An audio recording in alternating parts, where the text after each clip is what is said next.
Today's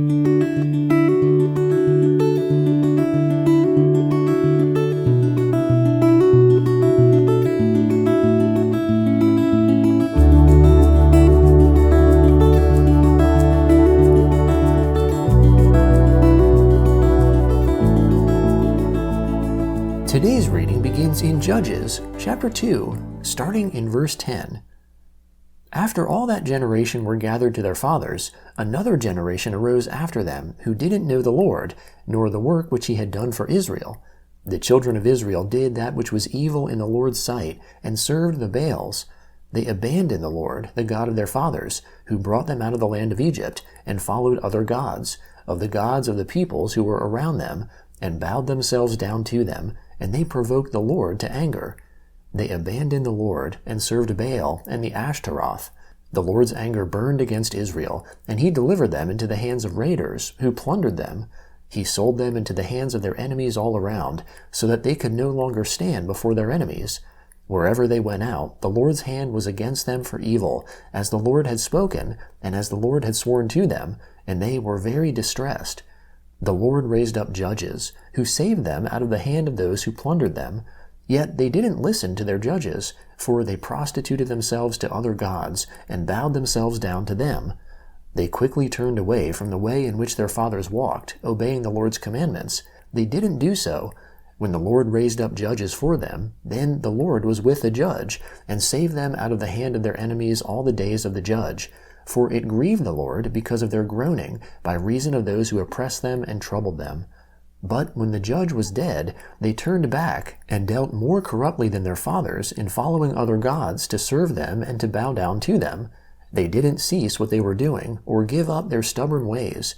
The Lord's anger burned against Israel, and he said, Because this nation transgressed my covenant which I commanded their fathers, and has not listened to my voice, I also will no longer drive out any of the nations that Joshua left when he died from before them, that by them I may test Israel, to see if they will keep the Lord's way to walk therein, as their fathers kept it, or not. So the Lord left those nations, without driving them out hastily. He didn't deliver them into Joshua's hand. Now these are the nations which the Lord left, to test Israel by them, even as many as had not known all the wars of Canaan, only that the generations of the children of Israel might know, to teach them war, at least those who knew nothing of it before. The 5 lords of the Philistines, all the Canaanites, the Sidonians, and the Hivites who lived on Mount Lebanon, from Mount Baal-Hermon to the entrance of Hamath. They were left to test Israel by them, to know whether they would listen to the Lord's commandments, which he commanded their fathers by Moses. The children of Israel lived amongst the Canaanites, the Hittites, the Amorites, the Perizzites, the Hivites, and the Jebusites. They took their daughters to be their wives, and gave their own daughters to their sons, and served their gods. The children of Israel did that which was evil in the Lord's sight, and forgot the Lord their God, and served the Baals and the Asheroth. Therefore the Lord's anger burned against Israel, and he sold them into the hand of Cushan-Rishathaim, king of Mesopotamia, and the children of Israel served Cushan-Rishathaim 8 years. When the children of Israel cried to the Lord raised up a Savior to the children of Israel, who saved them, even Othniel the son of Kenaz, Caleb's younger brother. The Lord's Spirit came on him, and he judged Israel, and he went out to war, and the Lord delivered Cushan-Rishathaim, king of Mesopotamia, into his hand. His hand prevailed against Cushan-Rishathaim. The land had rest 40 years. Then Othniel the son of Kenaz died. The children of Israel again did that which was evil in the Lord's sight, and the Lord strengthened Eglon the king of Moab against Israel, because they had done that which was evil in the Lord's sight. He gathered the children of Ammon and Amalek to himself, and he went and struck Israel, and they possessed the city of palm trees. The children of Israel served Eglon the king of Moab 18 years. But when the children of Israel cried to the Lord raised up a Savior for them, Ehud the son of Gera, the Benjaminite, a left-handed man. The children of Israel sent tribute by him to Eglon the king of Moab. Ehud made himself a sword, which had 2 edges, a cubit in length, and he wore it under his clothing on his right thigh. He offered the tribute to Eglon king of Moab. Now Eglon was a very fat man. When Ehud had finished offering the tribute, he sent away the people who carried the tribute. But he himself turned back from the stone idols that were by Gilgal, and said, I have a secret message for you, O king." The king said, "Keep silence." All who stood by him left him. Ehud came to him, and he was sitting by himself alone in the cool upper room. Ehud said, "I have a message from God to you." He arose out of his seat. Ehud put out his left hand and took the sword from his right thigh and thrust it into his body. The handle also went in after the blade, and the fat closed on the blade, for he didn't draw the sword out of his body, and it came out behind. Then Ehud went out onto the porch and shut the doors of the upper room on him and locked them. After he had gone, his servants came and saw that the doors of the upper room were locked. They said, "Surely he is covering his feet in the upper room." They waited until they were ashamed, and behold, he didn't open the doors of the upper room. Therefore they took the key and opened them, and behold, their lord had fallen down dead on the floor. Ehud escaped while they waited, passed beyond the stone idols, and escaped to Seirah. When he had come, he blew a trumpet in the hill country of Ephraim, and the children of Israel went down with him from the hill country, and he led them. He said to them, "Follow me, for the Lord has delivered your enemies the Moabites into your hand." They followed him, and took the fords of the Jordan against the Moabites, and didn't allow any man to pass over. They struck at that time about 10,000 men of Moab, every strong man and every man of valor. No man escaped. So Moab was subdued that day under the hand of Israel.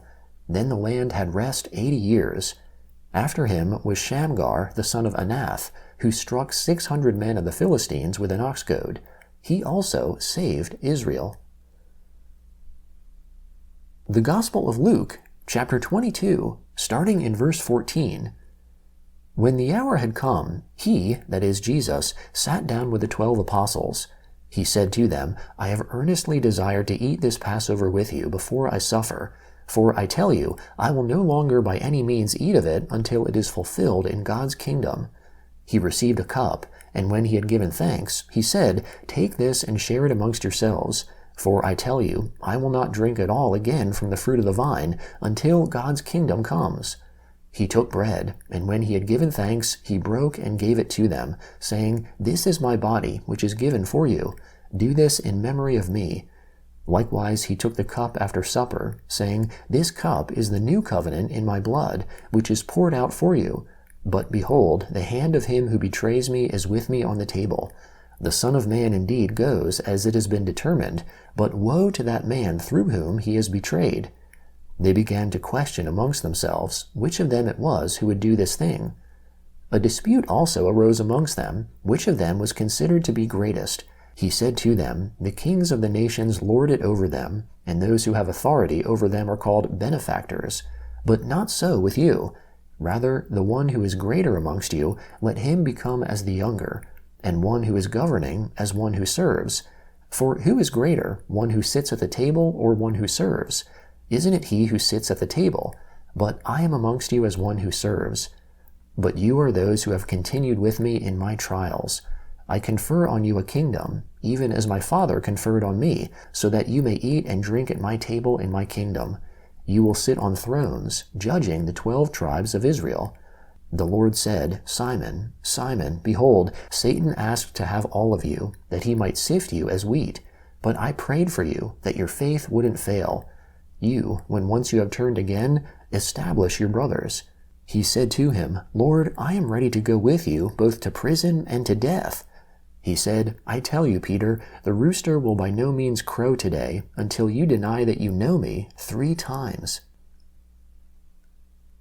Psalm 92, beginning in verse 1.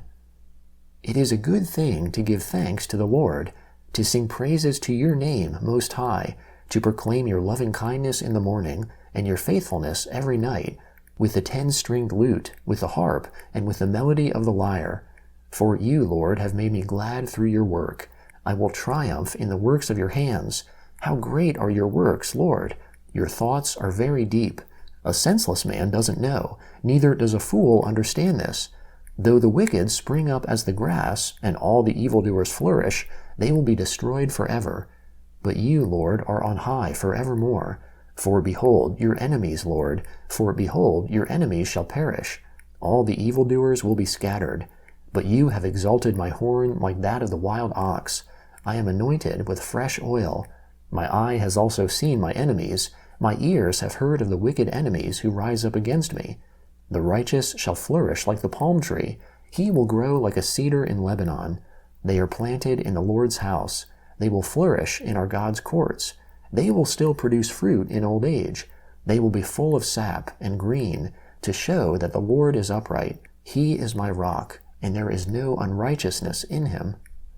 The Lord reigns. He is clothed with majesty. The Lord is armed with strength. The world also is established. It can't be moved. Your throne is established from long ago. You are from everlasting. The floods have lifted up, Lord. The floods have lifted up their voice. The floods lift up their waves. Above the voices of many waters, the mighty breakers of the sea, the Lord on high is mighty. Your statutes stand firm. Holiness adorns your house, Lord, forevermore. Proverbs chapter 14, starting in verse 1. Every wise woman builds her house, but the foolish one tears it down with her own hands. He who walks in his uprightness fears the Lord, but he who is perverse in his ways despises him.